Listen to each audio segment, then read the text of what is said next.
Cuando todos los reyes de los enemigos que estaban al otro lado del Jordán, al occidente, y todos los reyes de los cananeos, la tierra de Canaán que estaba cerca del mar, oyeron cómo el Señor había secado las aguas del Jordán delante de los hijos de Israel, hasta que estos hubieran pasado, su corazón desfalleció y no hubo más aliento en ellos delante de los hijos de Israel. ¿Qué pasaba con esto? Esos poderosos enemigos estaban ya vencidos, perdieron el corazón. Perdieron el corazón. En otras palabras, estaban listos para ser conquistados. En otras palabras, ya estaban derrotados. En esa condición, la acción inmediata pudiera ser: vayamos contra ellos y acabémoslos de una vez. Pero en lugar de que eso suceda, mire lo que pasa según la instrucción. Dice: en aquel tiempo, en ese momento, el Señor dijo a Josué: hazte cuchillos afilados. Y en un momento, habla particularmente en algunas de las versiones, dice: hazte cuchillos de pedernal y vuelve a circuncidar la segunda vez a los hijos de Israel. Y Josué se hizo cuchillos afilados, y aconteció que a los hijos de Israel, y circuncidó a los hijos de Israel en el collado de Aralot. Esta es la causa por la que en un momento Josué circuncidó a estos hombres, porque todo el pueblo que había salido de Egipto, los varones, todos los hombres de guerra, habían muerto en el desierto por el camino después de que salieron de Egipto. Pues todos los del pueblo que habían salido estaban circuncidados, mas todo el pueblo que había nacido en el desierto por el camino después que hubieron salido de Egipto no estaba circuncidado. En otras palabras, era un pueblo que no estaba en pacto. Era un pueblo que no estaba en pacto. Y para tiempos de conquista se requiere hombres que tengan un pacto con Dios.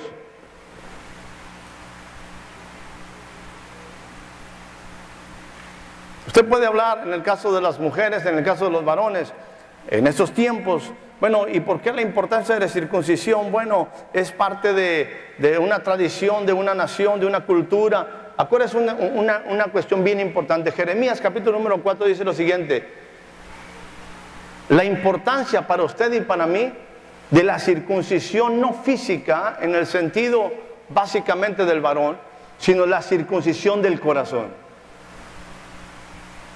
El problema del pueblo, el problema de la iglesia, el problema de la religión es un corazón no circuncidado. Un corazón que está mezclado con la carne. Un corazón que en un momento no tiene un compromiso. Un corazón que no está comprometido. Un corazón que está contaminado. Un corazón que está mezclado.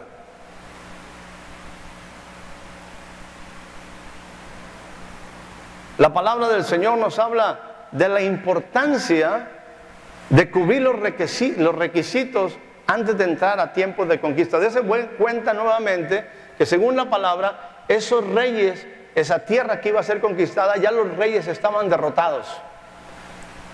Ya habían perdido, estaban temerosos por todo lo que Dios hizo.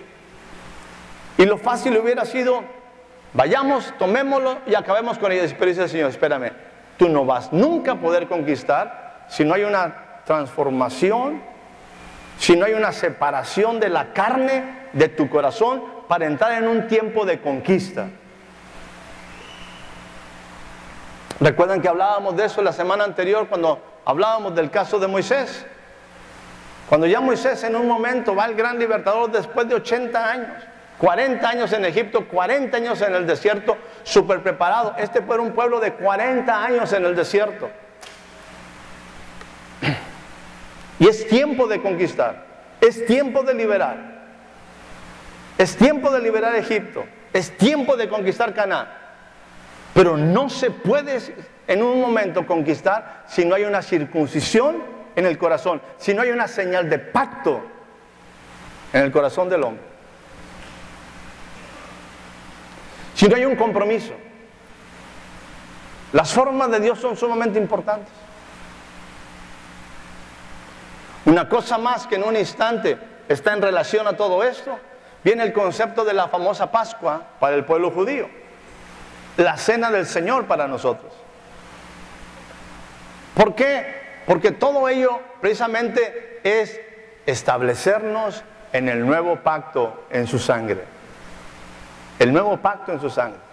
En este caso, el pueblo de Dios, e insisto, los enemigos ya están en su alma, en su espíritu. Ya están derrotados. ¿Cuál sería el punto? Simplemente continuemos, dice Dios, no es como tú piensas. Si tú quieres construir con trascendencia, si tú quieres construir épocas, tienes que hacer cosas determinantes y tienes que entender que los tiempos de conquista tienen que estar en una dimensión donde los pactos y los principios de Dios están plenamente establecidos. Por lo tanto, antes de conquistar, Josué, no vas a conquistar, tú tienes que trabajar con aquellos que todavía son jóvenes, que han estado en el desierto por muchos años, quizás 20 años en el desierto, quizás mucho tiempo en el desierto, quizás 30 años en el desierto. Pero mientras ellos, en un momento, no esté la señal del pacto en su vida, no serán útiles para el tiempo de conquista. Los hombres de guerra eran mayores de 20 años. Bíblicamente tenía que estar... acuérdense que hay una diferencia entre hombres de guerra y hombres que dan guerra. ¿Sí? Tengo que mencionar esto. Las iglesias están llenas de gente que dan guerra, no hombres de guerra. Bíblicamente, cronológicamente, los hombres de guerra tenían que tener 20 años. Por eso los que salen en un momento de Egipto, había hombres de guerra, quizás en este momento algunos tenían 60 años, deberían tener 60 años, todos esos murieron en el desierto. Y se había levantado una nueva generación. Después de 40 años había una nueva generación. Había niños que habían nacido en el desierto. Hoy jóvenes, con ganas de conquistar, procesados. Pero antes de empezar la conquista tenían que estar las señales del pacto. Y una de ellas era celebrar la cena del Señor, en el caso del pueblo judío la Pascua, y la segunda que fueran físicamente circuncidados, que hubiera una señal de compromiso. Una cuestión sumamente importante. Déjenme decirle que hace algún tiempo, no mucho, a principio de año, Dios me dijo: hazte cuchillos afilados.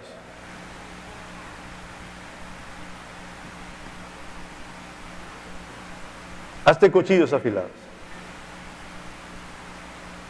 Porque para la nueva época tiene que entrar gente de otro nivel. No del pensamiento anterior. No experimentados en el desierto, que les gusta vivir en el desierto y morirse en el desierto. Tiene que ser gente que entiende principios y que entiende pacto y que tiene un compromiso con tu palabra, con la palabra de Dios. Aquellos que temen a la palabra de Dios.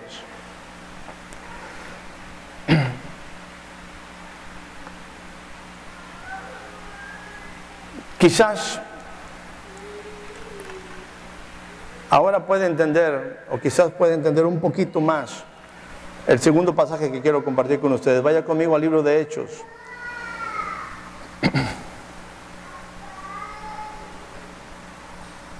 Y vamos a ver en el libro de Hechos, en el capítulo número 22.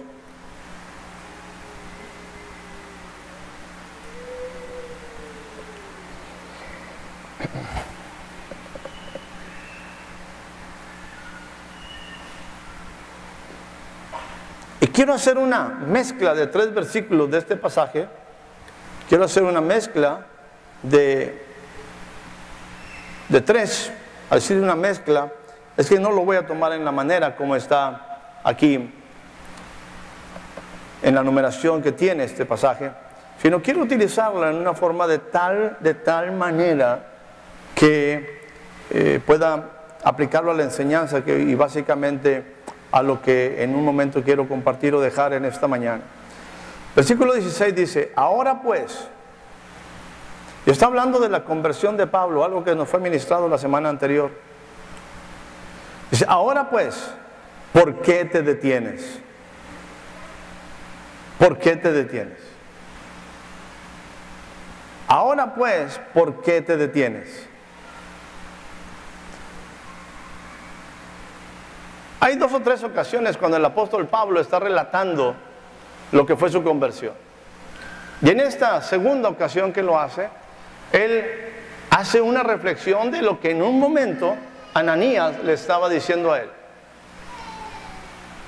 Y entra con esta pregunta, cuando se le dice, ahora pues, ¿por qué te detienes? Levántate y bautízate. Lava tus pecados e invoca su nombre.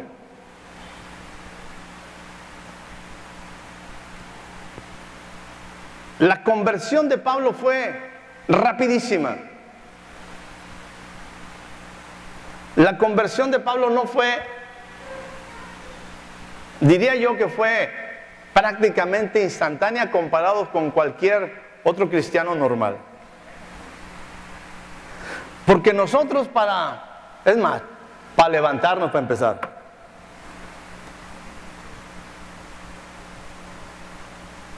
Nosotros batallamos hasta para levantarnos. Y empiezan instrucciones muy particulares. De hecho, el pasado miércoles se nos habló de este concepto de levantarte. Yo creo que tenemos que aprender a levantarnos. Y cuando alguien se le dice levántate es porque está acostado o sentado, hablando en el sentido físico, o comiendo en la mesa por ahí. ¡Hey! ¡Levántate! Caso de Pablo, sabemos, Saulo, en un momento, sabemos que él estaba en el piso, empolvado. Levántate. E instrucciones específicas. Esa es una de las cuestiones que el pueblo de Dios tiene una grande problemática. El pueblo de Dios, número 1, no escucha instrucciones. Número 2, no obedece instrucciones. Y para conquistar es sumamente importante hacer las cosas que el Señor en un momento habla. Ahora déjenme decirle, yo no sé cuántos de ustedes se han dado cuenta, pero en muchos aspectos aparece, para algunos esto es común lo que voy a decir, esa famosa ley del doble. En esta congregación hemos recibido hace muchos años una palabra que es la de Isaías 40. Cuando viene una palabra del Señor dice, consolaos, consolaos, pueblo mío, así dice el Señor. Una palabra que para mí ha sido medular, central, toral, en todos los sentidos. Una palabra que me habla de lo que Dios va a hacer. Una palabra que me habla de mi posición, mi destino y mi futuro. Una palabra que me habla en todos los sentidos de lo que yo tengo que hacer en una forma directa. La importancia de preparar el camino. La importancia de estar en la palabra de Dios y de la importancia de su presencia manifestada. Una palabra que es clave. Todo ello avalando una promesa cumplida. Una palabra establecida. Y sobre eso hemos compartido acerca de consolaos, consolaos, pueblo mío. Y es muy interesante porque usted sabe que fueron muchas veces palabras de Jesús constantemente cuando él enseñaba y decía, de cierto te digo. Es algo que tenemos que aprender. Y me voy con 2 o 3 cosas, una de ellas en el caso de Abraham, cuando Dios le va a pedir su hijo. Le dice, Abraham, Abraham, o sea, para que no te quede ninguna duda. Cuando en un instante Moisés llega y ve lo que era la zarza ardiendo.